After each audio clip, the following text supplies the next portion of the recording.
Let's jump on over to Saints Row 4, which came out in 2013. Right. I remember it coming out.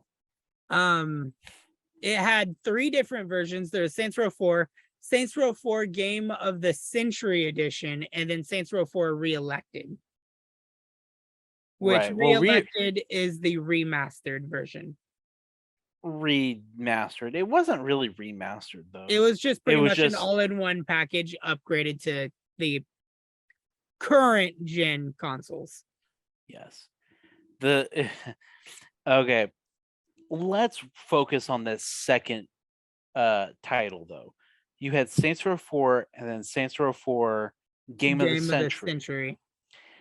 Am I correct in saying that that was the $1 million copy? The Game of the Century was the kind of, so you know how Resident Evil is doing this right now. You know how Resident Evil 8 had like the standard and deluxe edition? The deluxe was supposed to be everything that came with it. Mm-hmm. And now in October, they're releasing the seasonal content, but re-releasing the game with Resident Evil 8 Village Gold Edition. Right. Which has everything the deluxe edition had, but will also come with this season pass content. Mm-hmm. 7 did this and 8's doing it now.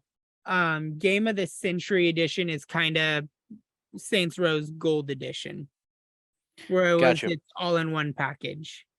Okay. Now, am I correct in saying that one of the pre-orders for Saints Row 4 was $1 million? Yes. Deal. There Saints Row 4. I couldn't remember if it was 3 or 4. I think it holds the record. Saints Row 4 holds a record for being the most expensive pre-orderable game. And it's because it came with a real live car. It came with a dubstep gun. And this is not just in-game content. This is real life shit. It came with a car. It came with the dubstep gun from the game. It came with like just a bunch of outrageous stuff that you got. And the kicker is it did not equal $1 million. It actually came up shy by like a couple 100,000, if I remember correctly. I think so, yeah. I don't know if it actually ever did get pre-ordered and bought. I have no idea if someone really did. David, we'll look that up for you guys. I will look that up. But Saints Row 4 Reelected, because I'll just talk about the Reelected edition, which was the remastered. Which you can't really say it's remastered because there was no graphical uphauls or anything. They just literally ported it. It was the Saints Row 4 port for Xbox One or PS4. I did like Saints Row 4 compared to 3. It's not that my most favorite one, but I think what they did with it, because again, the progression of your character, because you play as the same guy through all of them, with 1 being player, 2 boss. I think 3 you're still just the boss. Yeah.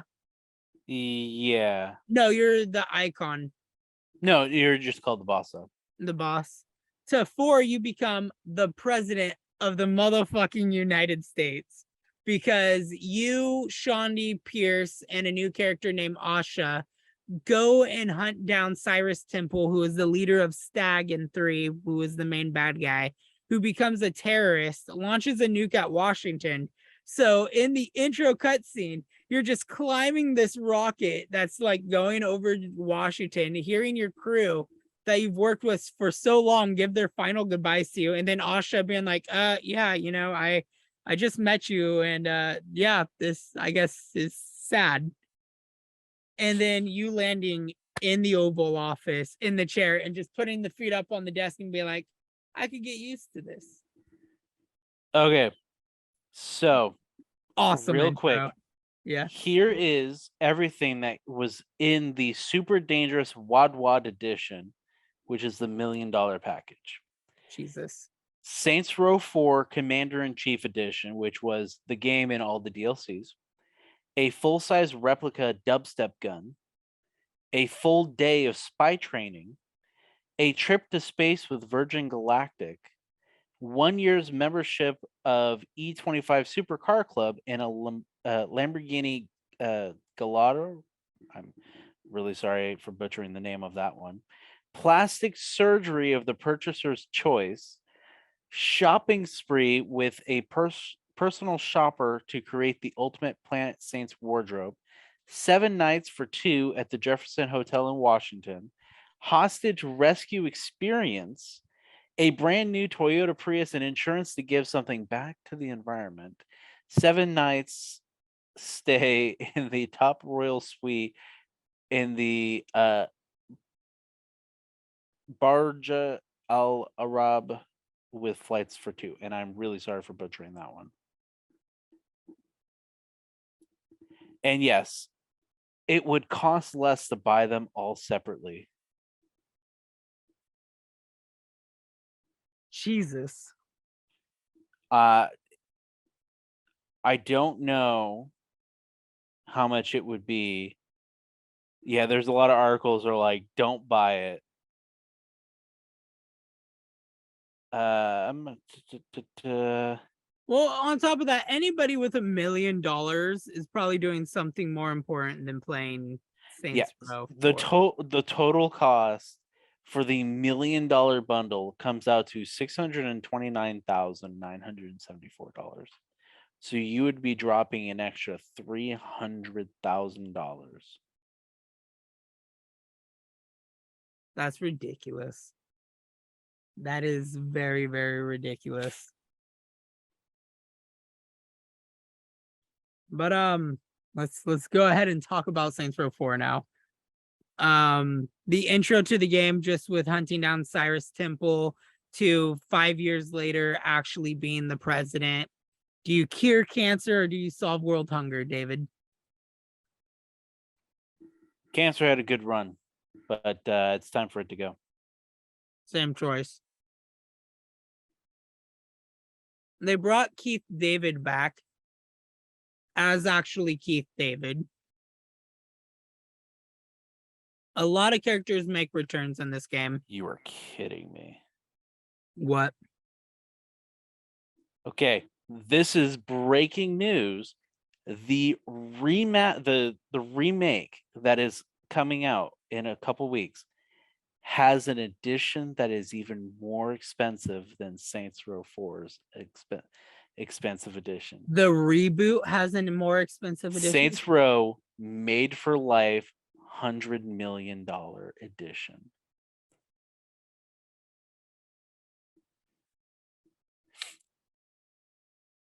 You're kidding, right?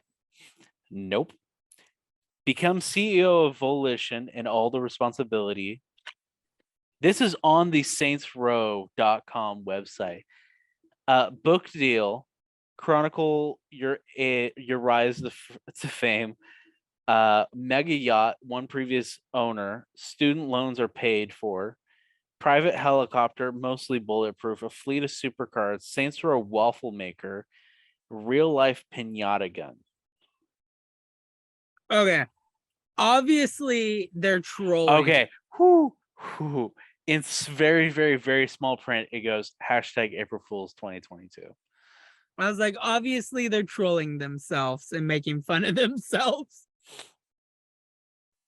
You had me at that become CEO of Volition. I was like, either they really hate their job or it's a troll.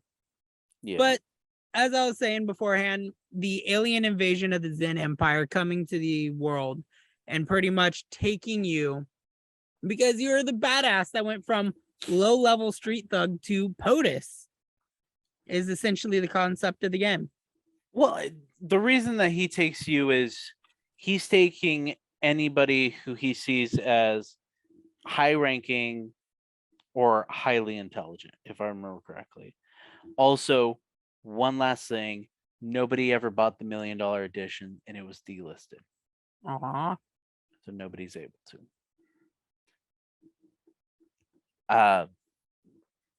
I was really shocked there with the April Fool's joke. It got me for a minute there. I was like, you're fucking kidding me, right? $100 million. As soon as you said become CEO, I was like, okay, it's a joke. But no, Yeah.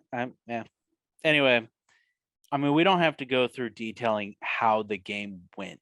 They can literally watch the game, Tim. okay, well, I'm wanting to talk about it.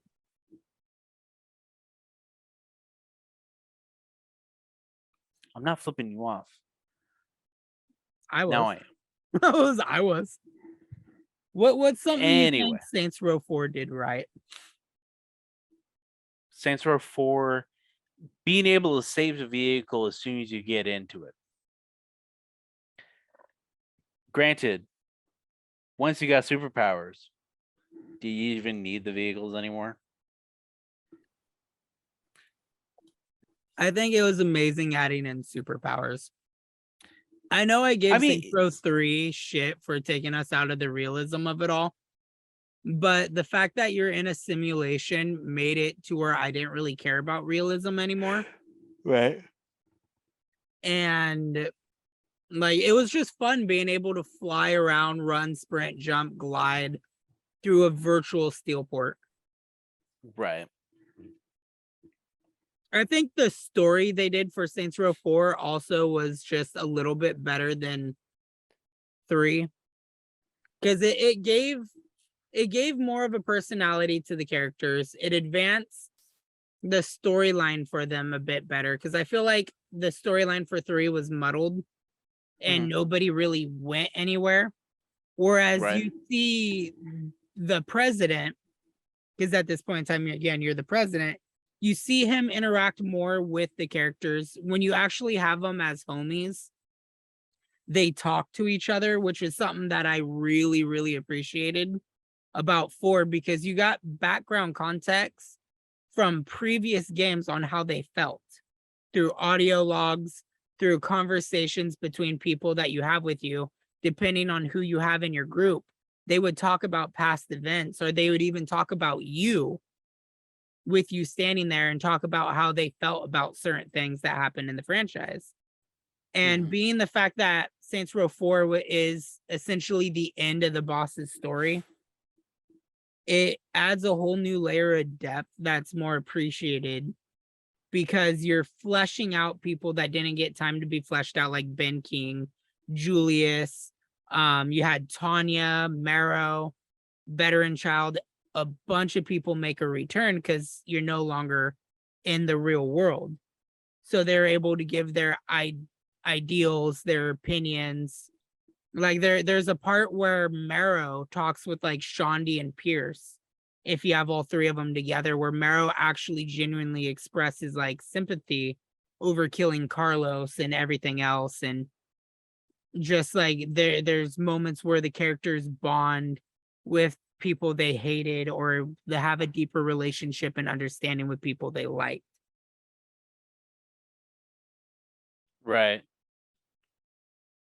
Other things I think they did right was obviously bringing back Johnny Gat. I remember when I am not reading a script. From my perspective, anytime you talk, you keep snapping back and like looking just under the camera.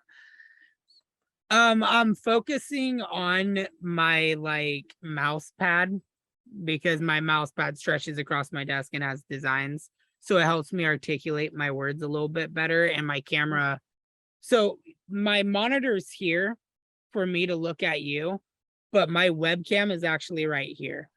No, I know. So, and for those of you who are listening and not watching, Ryunn gestured to his left for where his monitor is, and then he pointed back at the camera. Now, but I don't know if they knew Saints Row 4 would be the last for the boss's story, but where it's at, I am happy. Well, obviously it's not the end, because Get Out of Hell has a little bit more to it. Well, it's so I feel like when they were making 4, which 4 wasn't originally intended to be just a DLC for 3, and then they were like, all right, you know what, this is actually a bigger concept, and then it just continued to kind of snowball. I feel at that point they knew was meant to be a DLC too. Well, yeah, but I feel like at that point they realized we kind of just blew up Earth. We kind of just ended our story. And then Get Out of Hell was a way of allowing other spin-offs to kind of come Take out. And I'm sorry, fruition. we're jumping ahead real quick there, but allowing a chance for them to rebranch out and get out of the corner that they just painted themselves into. Now, personally, I have only beaten Saints Row 4 once. I have beaten it 3 times now. Yeah, 3 times. And Twice I'm with all not the 100% DLC. certain that I didn't cheat.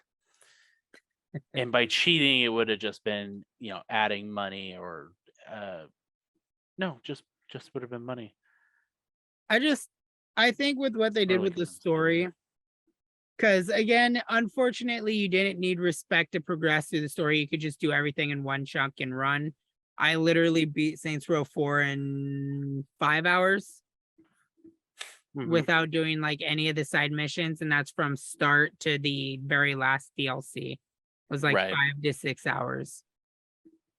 There's a lot of very memorable moments, obviously, with like Pierce and the carpool karaoke of the late Bismarckies. I'm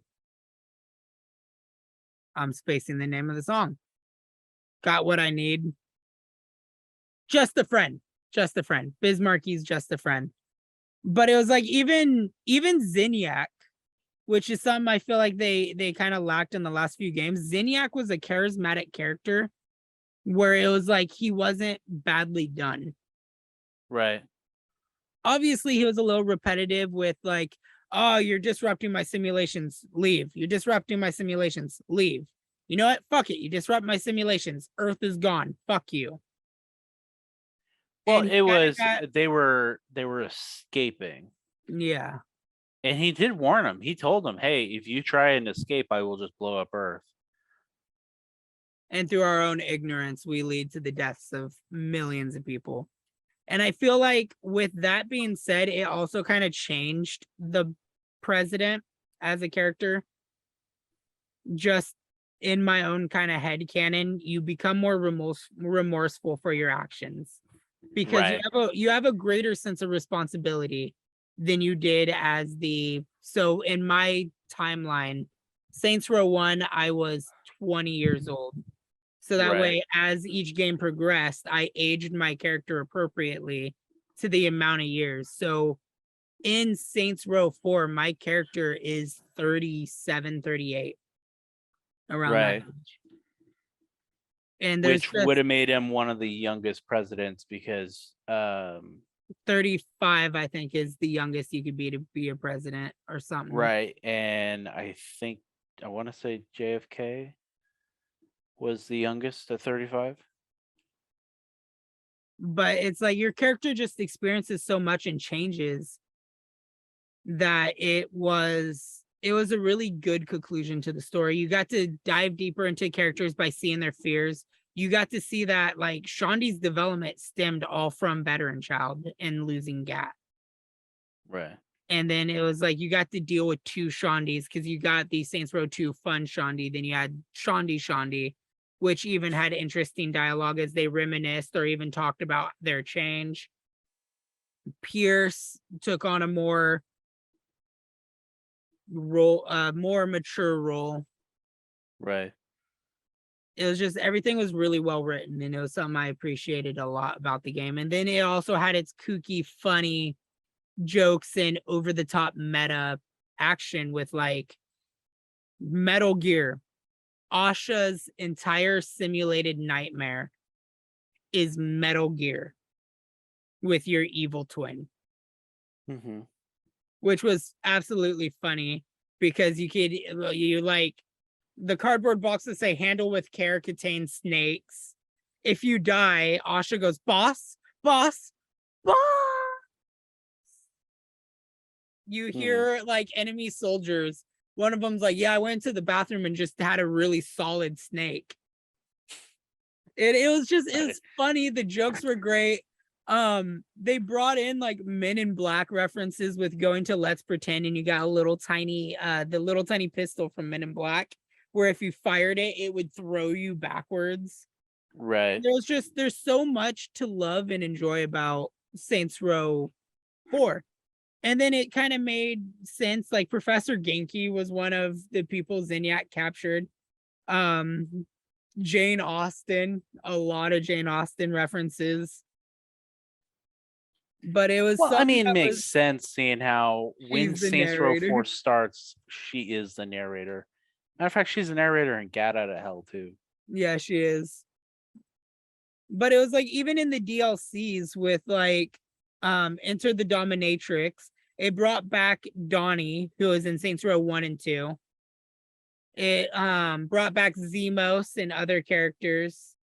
The Saints, how the Saints saved Christmas was fun because you got another version of Shondi. Right. Future Shondi. And it was funny and it was good, and it was in a way where it set itself apart from other games.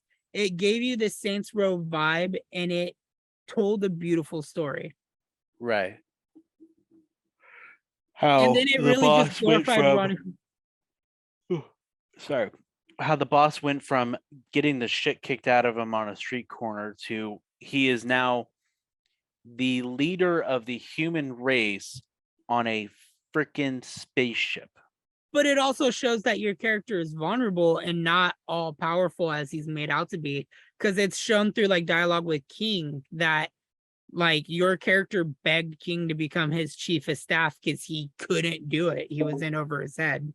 Right. And everything. Oh my god, John. But I think I've talked a lot about Saints Row 4. You say some things. Well, I mean, like, what else can I say about Saints Row 4? Except for the fact that I've only ever really beaten it once, and then I tried playing it a second time to play it with you, and then we were unable to get that to work, and I did not actually proceed back through. Give me a second. We're gonna pause. All right. Okay. So back on topic here with Saints Row 4. What were you saying about it? What else can I say except for the fact that I've only ever beaten it once, and then the second time that I went to go beat it, yes, I'm doing this entire bit again. The second time that I went to go play it with you, we were not able to actually make that connection, and I didn't go back to it. Technically, when I spent that week with you, we could have, because you were able to join my game when I was at your house. But then we just did No Man's Sky for the group channel. We did which you guys No could Man's find. Sky, and we did other things. Yeah. But with that being said about Saints Row 4, let's talk about its original DLC plan that turned into its own spin-off game, Gat Out of Hell. What was your first impression on Gat Out of Hell? This is gonna sound really bad, but my first thought is, I really want to play as Kinsey. I'm not gonna lie. As a younger David, and still David, still to this day, Kinsey Kensington holds a very special spot in our gamer heart. I have a crush on Kinsey. And so upon seeing that they had made a change to her character model, and I know you can attest to this, I was kind of a little upset, but upon actually seeing the model, I was okay with it. Now, Gat Out of Hell itself, I beat it like a long time ago. And then we currently beat it like less than and then we beat it just like a few days ago. But the first time I beat it, I remember thinking to myself, that was really quick. So yeah, like, that's kind of where I sit with it too. We played the game, and granted, to do the missions, you have to do the side missions. It's all side missions. Yeah, it's all side missions, in which I think it actually commented on the fact that it was all side missions. Yeah, Gat does make a comment about it. it's a small map. It's clear that it was intended for a DLC, and we beat it in practically one sitting in a span of We about beat 3 it in hours. 3 hours. It took Yeah. us 3 hours to beat the game, and that was even with us like exploring around, collecting clusters, finding like a few viewpoints, a few tomes. Right. Because all we did for Get Out of Hell in our playthrough was we did the loyalty missions for everybody but Vlad. No, we did. No. We did. We did We were everybody's able to loyalty. beat the entire game by just doing the loyalty missions. Yeah. Which, so to speak on it, for those of whom who don't know, Get Out of Hell takes place shortly after the events of Saints Row 4. It is Kinsey's birthday. Matt decides to have the brilliant fucking idea to play with a Ouija board, because that's how all good stories start. And the president essentially gets kidnapped by Satan himself to marry his daughter Jezebel. To which The Gat is devil's like, daughter, not the president's daughter. did I say the president's daughter? No, but I'm just clarifying, just in case somebody in the comments or somebody's going to contact us and say, wait, it's not the president's daughter. No, it's not the president's daughter. It's Satan's daughter, Jezebel. To which Johnny is like, that's my best friend. I'm going to go save him. Kinsey's like, fuck it. It's my birthday. I'm going with you. No, you're not. Yes, I am. Oh, okay. And they go to hell. They go to hell, and essentially they're back within the same day. They're back within a couple hours. Yeah. Well, depending. And we'll get to that. Oh, yeah, okay. So I like the fact that they brought back characters like Dex, Dane Vogel, and the Viola or the DeWinter sisters. I thought it was a cool concept to add Blackbeard, Vlad the Impaler, William Shakespeare, and stuff like that. Jezebel.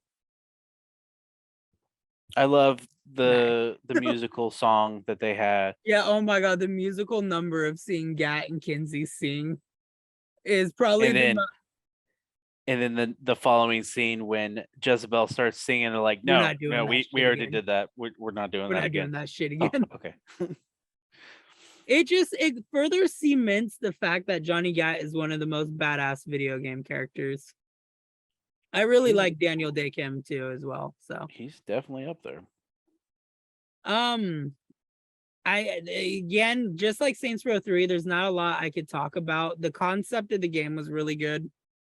It's probably one of the stronger up there on the list of my favorites, but the fact that the game could be beaten in 3 hours and it had no main missions other than disrupting the wedding, right, was kind of It was like cash grab. I don't know how much they sold it for.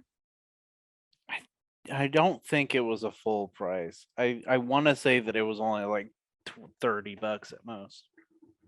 But I mean, it was still one of the more funner Saints Row games to play as well. So let's obviously talk about the main importance of Get Out of Hell and the reason why it is a good Saints Row game, and it's the endings. Get Out of Hell had 6 endings.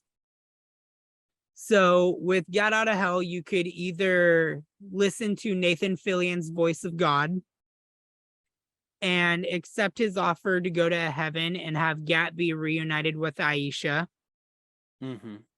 You could take God's offer to be the new ruler of hell, which you rule alongside your lieutenants, Dane Vogel, and I think he brings in everybody else down to rule hell. I don't remember because I didn't watch the ending for it. There is the ending on which God allows the saints to find an alien planet to inhabit and rebuild life.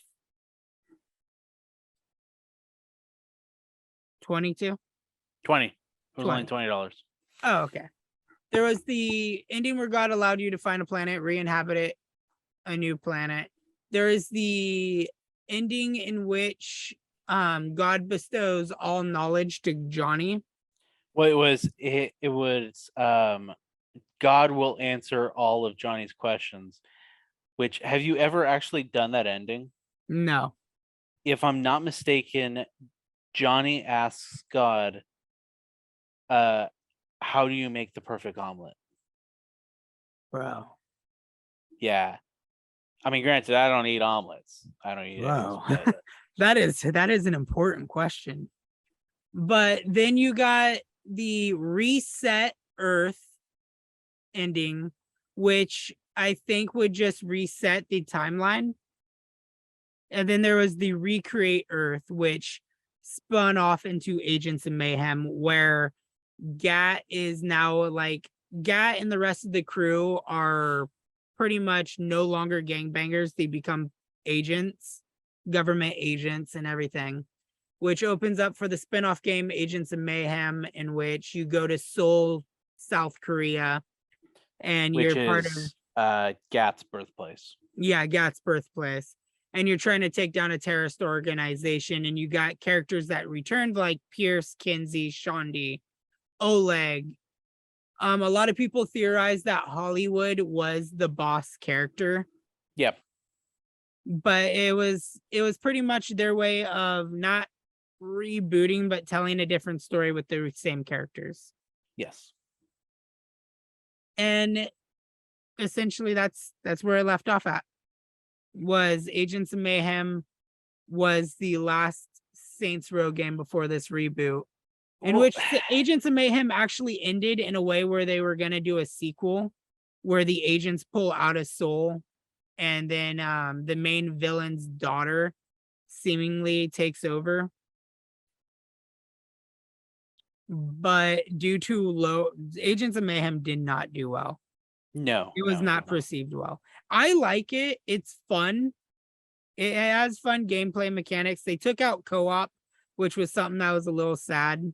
So it's pretty much you running in a group of 3 people doing a bunch of missions. But in terms of its canonicalness to the Saints Row franchise, it was just a spin-off game that went off of the recreate or God starting a new universe. And Gat essentially refinding his friends and crew through the new Agents of Mayhem. Yes. So, with all that being said... But we don't talk about Agents of Mayhem. With all that being said, and David's saltiness to Agents of Mayhem, let's talk about the newest entry to the Saints Row franchise here, the reboot. That rather, comes out on the 22nd. Let's talk about what we can. There's not much we know about the game. The only things we know is we play as an ex. So everybody that forms the new Saints worked as a part of the crews that are currently in the city. With let me look up the names of them real quick. I have the description of the game here. So there's 3 gangs. There's the Los Panteros, the Idols, and the Marshals. Your character is an ex-member of the Marshals, which is a military group that's in what's the name of this? Santo Eliso, which is the city that you're now dropped into. So you're an ex-marshal that joins together with a bunch of other ex-gang members from the other gangs to form a new gang called the Saints, which is essentially the story synopsis. The game's credited as being the biggest and best Saints Row sandbox that was ever created. We get to witness the birth of the newer rebooted Saints. The world is supposed to have a more grounded realism, but maintain the wacky weirdness that the Saints Row saga has become known to be. I know as of right now, they're emphasizing that you get a wingsuit and that there's going to be aerial play as well as ground play. The character customization is really good. There's what we got to character experience. customization, and then we've seen the weapon customization, the vehicle customization, which is something that a lot of games don't really touch on. I was listening to a person talking about how this is going to be the biggest disappointment in the franchise. Granted, the person that I watched that did the video on TikTok was like very against Saints Row in general. But he was saying this game is being marketed as a AAA game where it's no better than a AA game, which is perspective. I don't think any of the Saints Row games were ever AAA games. I don't think it was ever their intended to be a AAA blockbuster. I think what we're going to get with this is probably, yeah, it's going to be one of the best Saints Rows. It's going to be hard to compete in my personal spot against Saints Row 2. But as what I've seen so far with the intro to the game, the founding of the Saints through that video that we got to see, the references, the combat, and just a bunch of other things, I'm really excited. It's probably one of my more highly anticipated games of the year. But at the same time, I'm also a little hesitant because I don't want to see features that I've grown to like with Saints Row not be in this one. So what I'm doing to prepare for this game is I'm not expecting anything to be. I'm expecting it to be a good, solid story. So I guess I am expecting something, and I'm expecting to have some fun. I definitely, regardless of how the story goes, I know me and you will have a lot of fun, especially since one of the features that they talk about in the game is seamless co-op with all new pranks that you could pull on your teammates. So I'm curious to see what shit me and you could do against each other. I'm excited to see what side activities are going to be either coming back or being introduced. Right. I definitely feel a sense of Watch Dogs 2 in this, and the terms of like being an influencer and looking to kind of become popular in a way that Watch Dogs 2 did, with gathering influence and gathering like followers. Right. Because the way that I've seen this game be marketed is we're a gang that's coming up in the city, but we're also not like straight up gangbangers. It's taking that idle perspective of we're trying to be the runners of this city and have people want to follow us. Right. We're not just the gang trying to take over the gangs. We're a gang that's trying to take over Saints Row's version of Las Vegas. I would not say it's Las Vegas. It like New literally Mexico. states as Las Vegas. Okay. Las Vegas-esque. Anyway. As one of the city parts that you could go to. Because obviously there's multiple parts to the map. Yeah. One of which is a Las Vegas-inspired majestic beauty. I'm excited. What are some features that you are hoping they bring from previous Saints Row titles into this new one?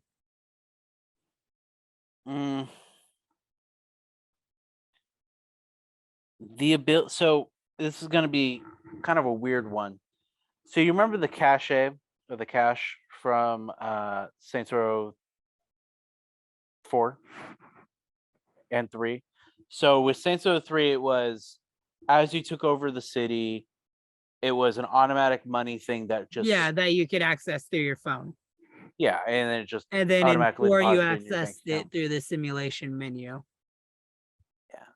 I hope that they allow us to do that so that way we can have a passive income on top of the money that we are actually going out and. Well, Saints Row 2 had it too. 1, 2, all of them had it. Because if you visited your safe houses, you could go to the safe. I'm aware of that, but that's like having to actually not having to go. Yeah, not having to go like to the safe house. At these. I do hope that it has a phone menu because I think it'd be pretty cool to incorporate with like what Grand Theft Auto does with the pictures and stuff, or just even having more of a world based inside of itself. Right. So like with Grand Theft Auto 5, you had the internet that had like a bunch of useless but funny things to like troll through.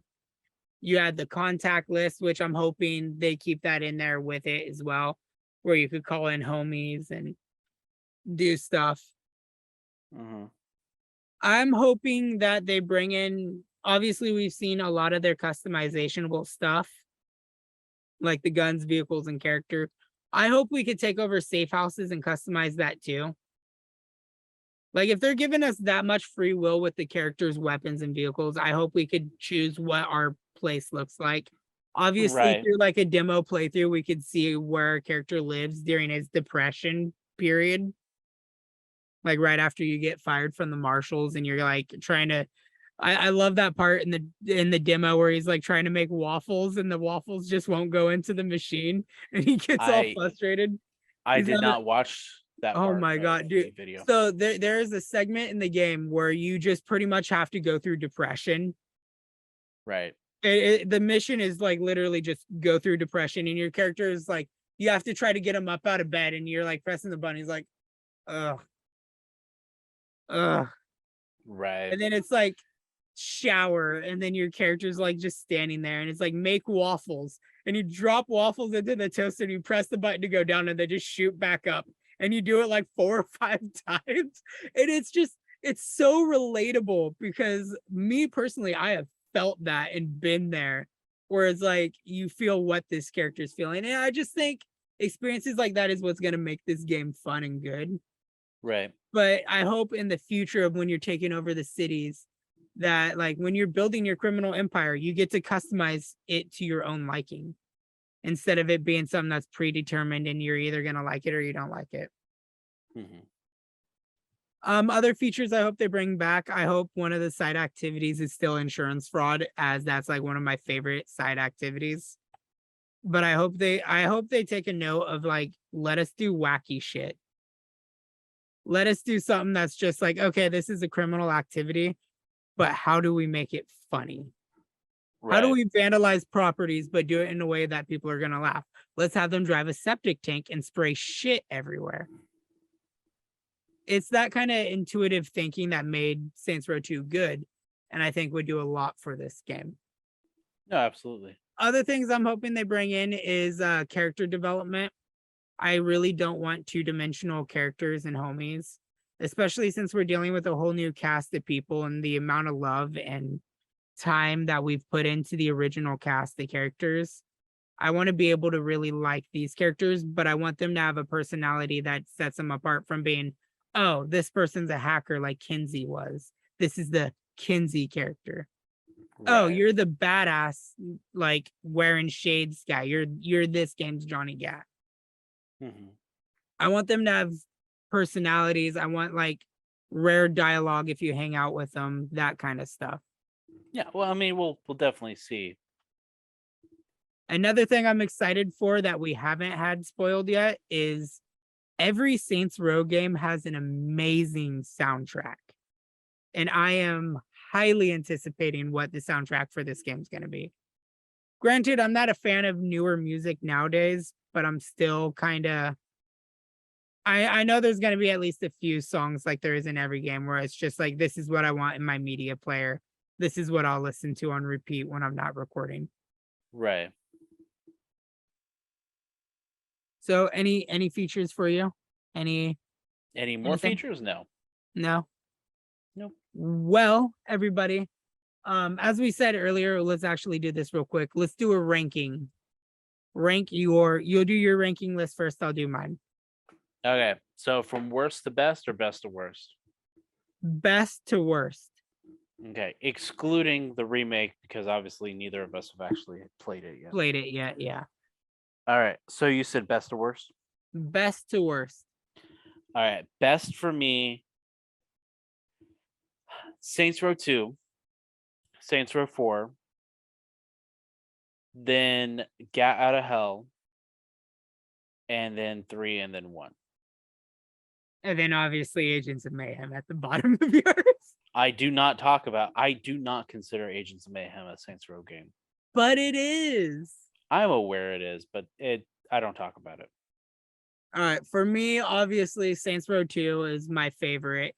It's the one that I've played the most, and I could literally just jump in it right now and spend hours and have fun.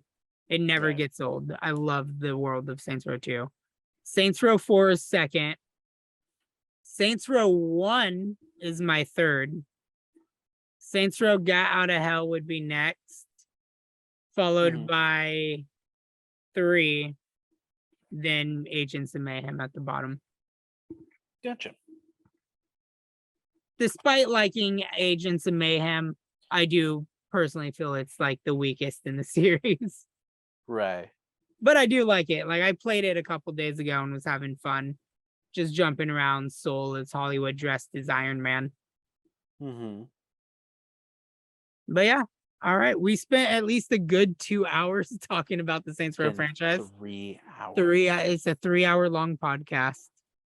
This was fun though. It honestly did not feel like 3 hours for me. It didn't feel like 3 hours until about 30 minutes ago. Until John messaged me. It was like, hey, you guys want to play Halo? Yeah. But, and at that point, everybody. I was like, oh man, it's already 1:30 in the morning. Shit. All right, everybody. We are going to end this podcast here. I apologize for how long this episode has been. We hope you like our in-depth talking about the Saints Row franchise. We look forward to playing the reboot on the 22nd, 23rd, whatever day we're able to download and have it done. David will obviously have it done in like 2 minutes because he has that ultra god internet. As soon as you purchase it, it'll be downloaded. I'm purchasing it this Thursday, so I'm gonna be downloading it from Thursday to the 22nd. But hopefully be done. Hopefully. It should. I downloaded it again. Just in time for that day 1 patch. I'll fucking cry. But thank you guys so much for watching. If you guys watch this, you obviously knew where it was. If you guys didn't watch us do the video call over Zoom where you could see our facial features, hand gestures, and everything else, you could find it on the Nerdgasmic Goodfellas YouTube channel. There will be a link down in the description below for the YouTube video. And if you're listening to it on the podcast streaming services, you could find it in the description of the podcast episode. We'll have links to everything down below, my YouTube channel, Instagram, Twitter, everything, all the social medias for everybody that is a part of the Nerdgasmic Goodfellas. We hope you enjoyed this episode. We'll see you guys next week for Brian's BeeonJohn's episode. Hopefully. Goodbye, everybody. Bye.